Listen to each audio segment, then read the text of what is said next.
El fantasma de la ópera. Gaston Leroux.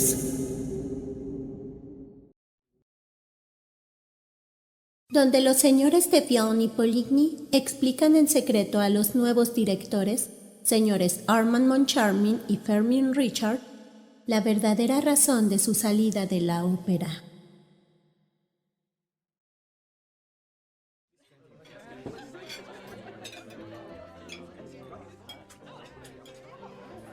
Durante ese tiempo se había verificado la ceremonia de la despedida.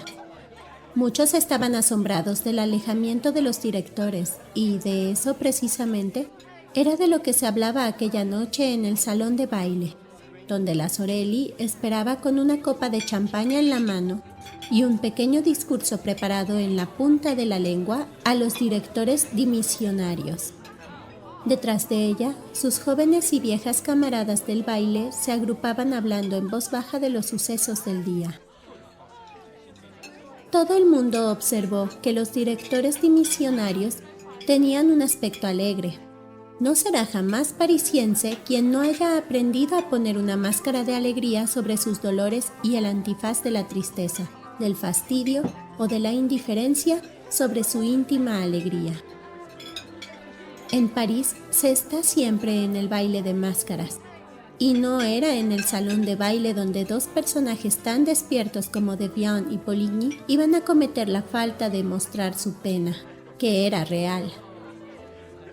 Y estaban ya sonriendo exageradamente a la Sorelli, que empezaba su discurso, cuando una exclamación de la James fue a disipar la sonrisa de los directores de un modo tan brutal que la cara de desolación y de espanto que estaba debajo apareció a la vista de todos. ¡Ah!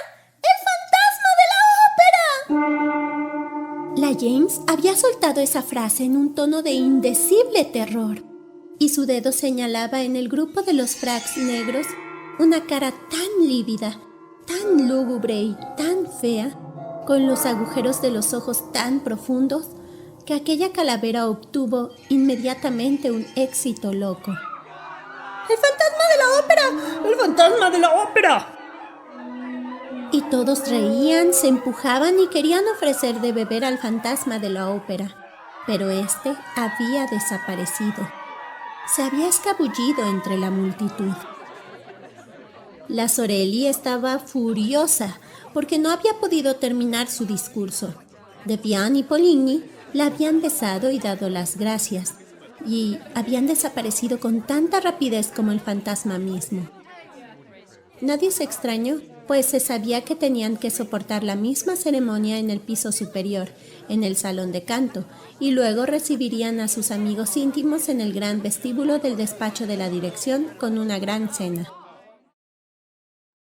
La transmisión de poderes se había hecho la víspera lo más sencillamente posible, y las cuestiones que quedaban por arreglar entre la antigua y la nueva dirección se habían resuelto con buenos acuerdos de ambas partes. En verdad, nadie podía extrañarse en aquella noche memorable de ver 4 caras de directores tan sonrientes. Así, la cena fue casi alegre. De Vian y Poligny ya habían entregado a Moncharmin y Richard las 2 llavecitas minúsculas que abrían todas las puertas de la ópera.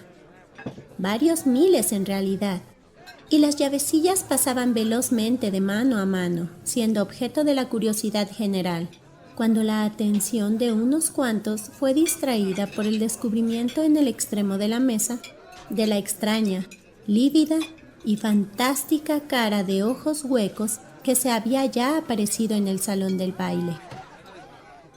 El fantasma de la ópera.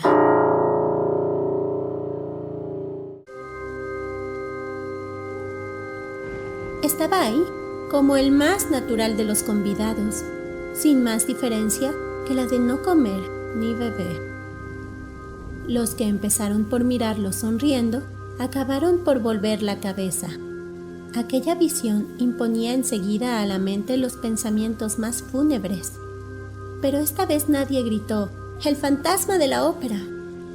El aparecido no había pronunciado una palabra y sus mismos vecinos no hubieran podido decir en qué momento preciso se había sentado ahí. pero todos pensaron que si un muerto se sentaba a la mesa, no habría tenido más fúnebre aspecto. Los amigos de Richard y Moncharmin creyeron que aquel convidado descarnado era un íntimo de Devian y Poligny, mientras que los amigos de estos pensaban que aquel cadáver pertenecía al grupo de aquellos, de tal modo que nadie preguntó nada. Algunos invitados que estaban al corriente de la leyenda del fantasma y que conocían la descripción hecha por el jefe de maquinista José Bouquet, cuya muerte ignoraban, encontraban que el hombre del extremo de la mesa hubiera podido pasar muy bien por la realización viviente del personaje creado, según ellos, por la incurable superstición del personal de la ópera. Sin embargo, según la leyenda, el fantasma no tenía nariz y aquel personaje sí. Moncharmin afirma en sus memorias que la nariz del convidado era nariz larga, fina y transparente. Y yo añadiré que no sería raro que hubiera sido una nariz postiza. Moncharmin pudo tomar por transparencia lo que no era más que brillo. ¿Había ido en realidad el fantasma a sentarse aquella noche en el banquete de los directores sin haber sido invitado? ¿Y podemos nosotros estar seguros de que aquella cara era la del fantasma de la ópera? ¿Quién se atrevería a decirlo? Moncharmin, en sus memorias, dice textualmente, capítulo 11. Cuando pienso en aquella primera noche, no puedo separar la confidencia que nos hicieran en su despacho los señores Devian y Poligny de la presencia en nuestra cena de aquel fantástico personaje a quien ninguno de nosotros conocía. He aquí exactamente lo que pasó.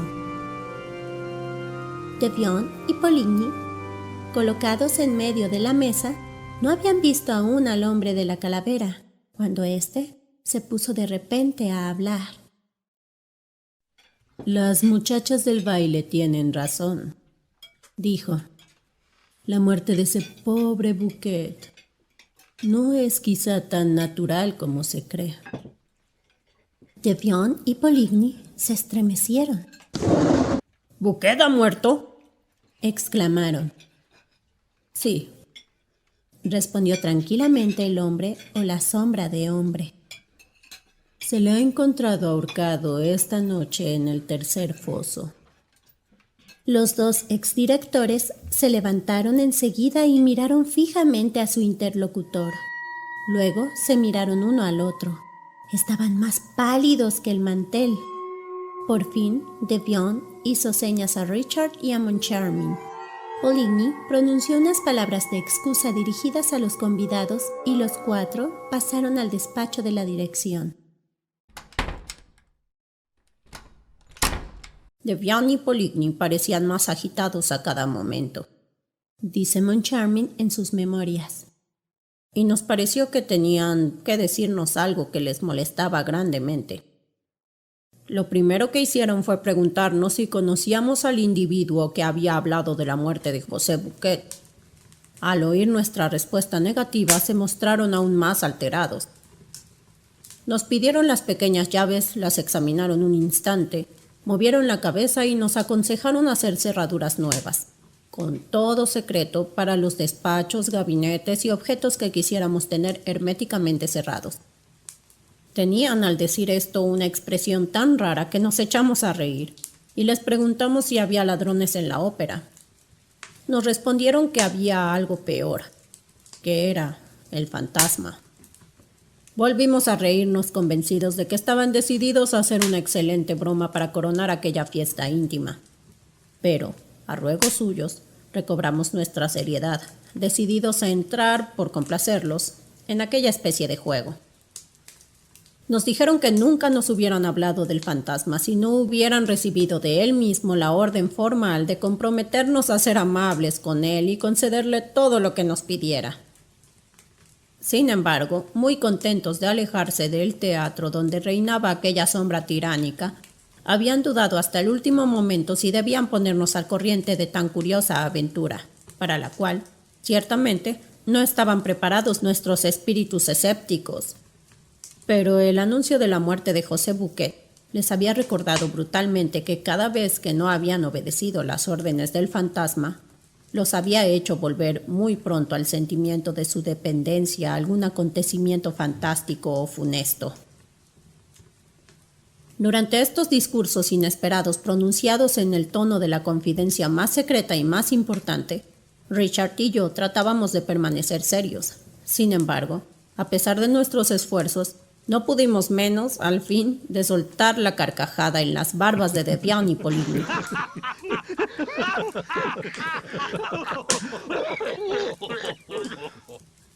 Como la broma iba prolongándose demasiado, Richard preguntó medio en serio, medio en guasa. Pero en fin, ¿qué es lo que quiere ese fantasma? Poligny se dirigió a su despacho y volvió con una copia del pliego de condiciones.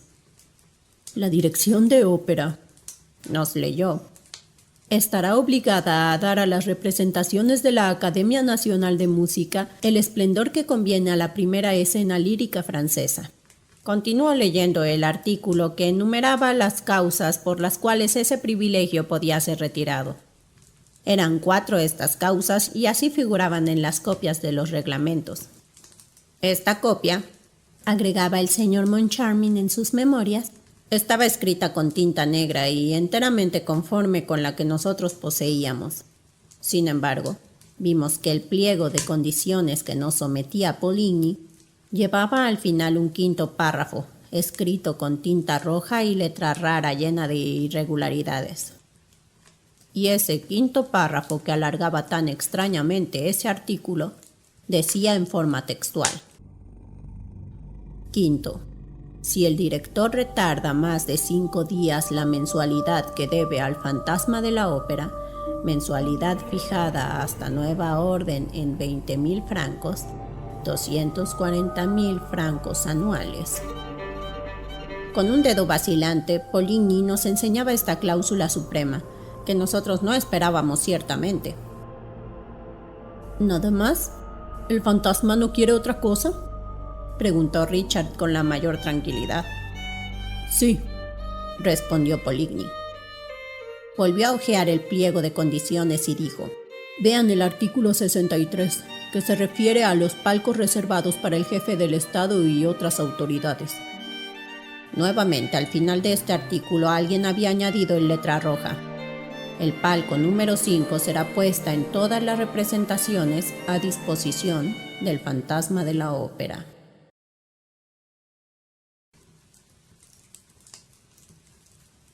No pudimos menos que felicitar a nuestros predecesores por haber imaginado aquella broma. Richard hasta llegó a decir que comprendía por qué Devian y Poligny se alejaban de la ópera, ya que no eran posibles los negocios con un fantasma tan exigente. Evidentemente, respondió Poligny sin tomar en cuenta para nada la ironía de Richard. 240.000 francos no se encuentran en medio del arroyo. ¿Y han considerado ustedes lo que puede costar no vender el palco número 5, reservado al fantasma en todas las representaciones? Es horrible. Verdaderamente no nos interesa trabajar para mantener fantasmas. Preferimos marcharnos. Sí, repitió Devian. Preferimos marcharnos. Y ambos se levantaron. Pero en fin, dijo Richard, me parece que han sido ustedes demasiado buenos con el fantasma. Si yo tuviera un fantasma tan molesto, no vacilaría para hacerlo capturar. ¿Pero dónde? ¿Cómo?, respondieron ambos a dúo. No lo vemos nunca. ¿Cuándo va a su palco? No lo hemos visto nunca en su palco. Entonces podrían haberlo vendido a otras personas. ¿Vender el palco del fantasma de la ópera? Pues bien, señores, prueben ustedes. Dicho esto, salimos los 4 del despacho de la dirección. Richard y yo nunca nos habíamos reído tanto.